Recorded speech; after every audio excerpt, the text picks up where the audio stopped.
kafja është mik apo armik i zemrës në verë? Kjo është mik kafja, njëherë po ju them këtë të parën, por këtë e ka thënë Paracelsius këtu e 2000 vite më përpara, pra është sasia që bën toksiciteti, nuk është çështja kafja, përdorimi, po nëse ne abuzojmë, pim 10 kafe, patjetër që është problem. Pra është sasia e kafeve.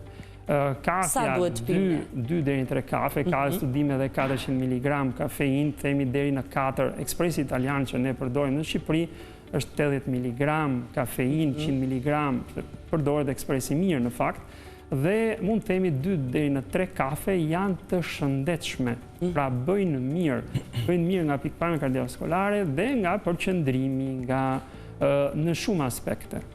Ndërsa pastaj nëse kalojmë sasinë e kafes, por thash si çdo gjë që kalojmë sasinë, nëse abuzojmë, eksakt, ekstremet janë gjithmonë problematike.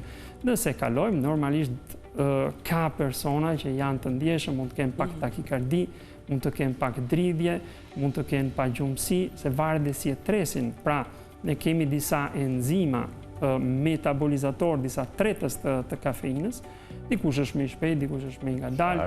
Ka plot njerëz që mund të pinë kafe dhe në darkë dhe flenë gjumë pa asnjë problematikë.